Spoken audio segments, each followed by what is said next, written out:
Hey guys, Roman and Reaper here. So it is that time of the week. I'm outside my second home, the cinema. I'm about to head in to see A Real Pain. It's of course the new film from Jesse Eisenberg. Looking forward to this. This does look very good. Looks kind of funny, kind of heartwarming.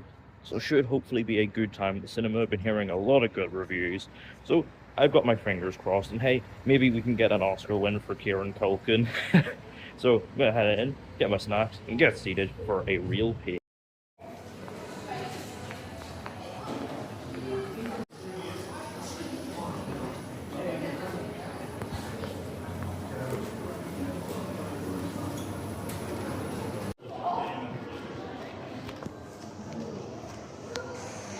So yeah, I've got my popcorn here and a Coca-Cola, ready to watch Jesse Eisenberg and Kieran Culkin take a tour of Poland.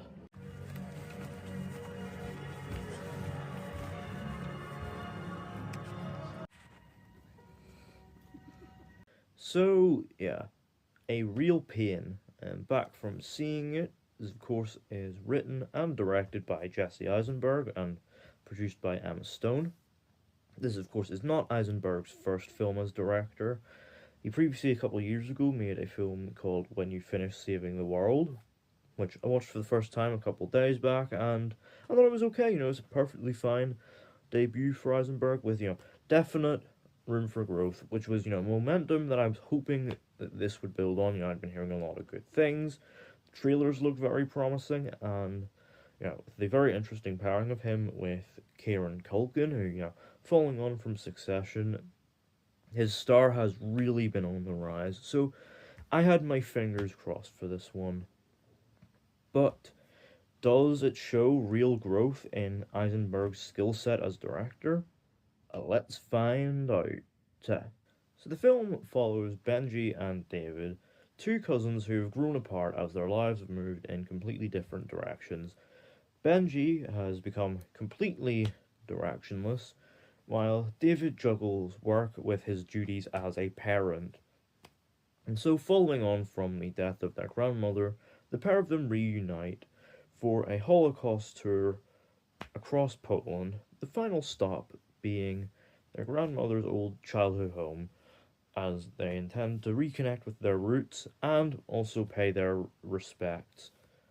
However, the tour soon ends up becoming a lot more than just learning about where they came from, as they soon end up learning a lot more about themselves and each other. So obviously, yes, going in, something I was quite curious about was to see if Eisenberg's capabilities as a director had grown. And obviously I believe his next film is a musical that he is developing. And honestly, going off the back of this, I'll say I am very hopeful for Eisenberg's future output as a director, because I really enjoyed this. I thought this was just a wonderful film that is definitely well worth checking out on the big screen. Now, something that is, worth noting about this is this runs at a fairly lean, fairly tight 90 minutes, and, in the age where people are complaining about films getting longer, it's refreshing to see something that, gets the most out of a very short runtime. It packs into that 90 minutes a lot of storytelling, a lot of character development, and yet is all given real room to breathe. And I absolutely have to commend that. Obviously, the film, its title, A Real Pain, packs a lot of meaning. Obviously, in the literal sense, we've got Benji, who is a real pain. But also, beneath that, he's a guy who is experiencing real pain. But also, the title feels in a way a bit like a question, like, what is real pain? Would we stop and grieve, say, a parent struggling to balance work with their parenting duties in the same way we would, like, the Holocaust? Asking us, when do we, stop and take a moment, or when do we, sort of disconnect ourselves and carry on? And it raises these points, sort of, tying it into how, like, these tour groups handle these, these weighty, significant, tragic events like the Holocaust. But it also offers up that the idea that those who have experienced real pain and made it through to the other side of it, against all the odds, that's how you experience real hope. It definitely could have dug a little deeper into some of what it had to say, but saying that, it does have a lot on its mind, and it says it in a very direct and very honest way, which feels perfectly fitting with its straightforward, lean storytelling. And obviously, in contrast to these sort of more serious ideas about the Holocaust at play, we've also got plenty of very, very funny moments of comedy, which really do land and play very well with a crowd. And yet, the serious stuff and the goofy antics of Eisenberg and Culkin, they never jar. In fact, they complement each other very nicely, giving for a real emotionally balanced experience. And also have to talk about the acting here because it is great. Obviously, Kieran Culkin as Benji, he does a great job with Benji's confident and carefree personality. He's constantly cracking jokes and filling up the room with his energy, but also how he uses that as a front to sort of hide the fact that actually deep down he's really struggling and is going through his own troubles. And Jesse Eisenberg as David does a great job as well.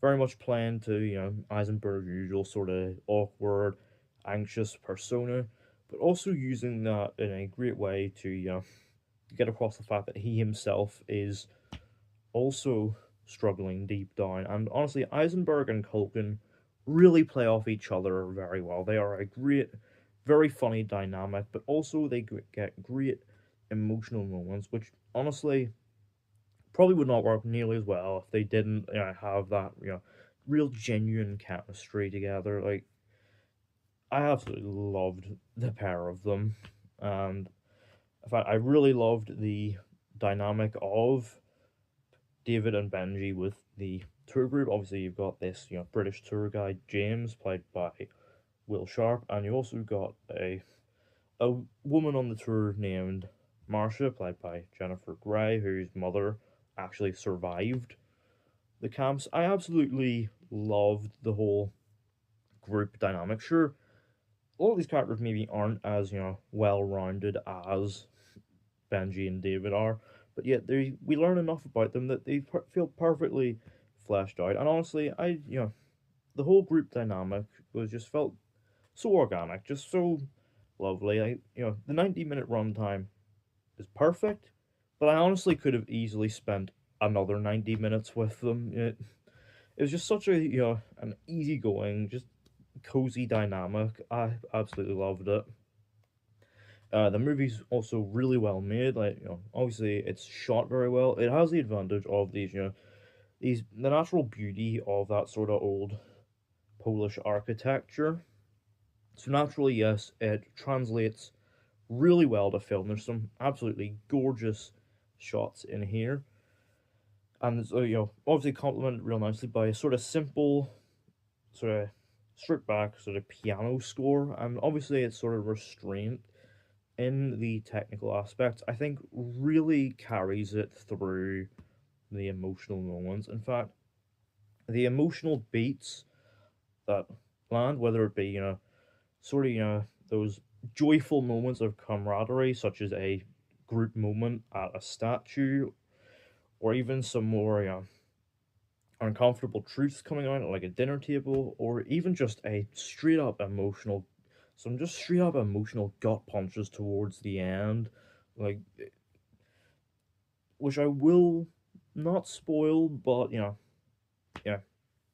if you know, you know. That honestly allowed honestly the fact that it's very restrained and led and sort of stripped back in its approach really allows those moments to really land. And yeah, I just thought this was a really really good film. And yeah, overall a real pain, really good film. It's, hilarious, it's heartwarming, and yeah, I thought, Eisenberg has shown remarkable growth as a director, and I'm really looking forward to seeing what he does next. Out of 10, a real pain gets an 8. So yeah, let me know down in the comments. Have you seen A Real Pain?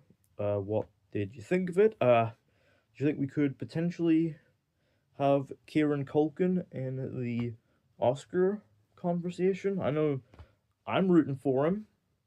And are you looking forward to seeing what Jesse Eisenberg does next as a director? Let me know all that down in the comments. Don't forget to hit the thumbs up button if you enjoyed. Don't forget to hit the subscribe button if you're new. And don't forget to turn on post notifications so you don't miss an upload.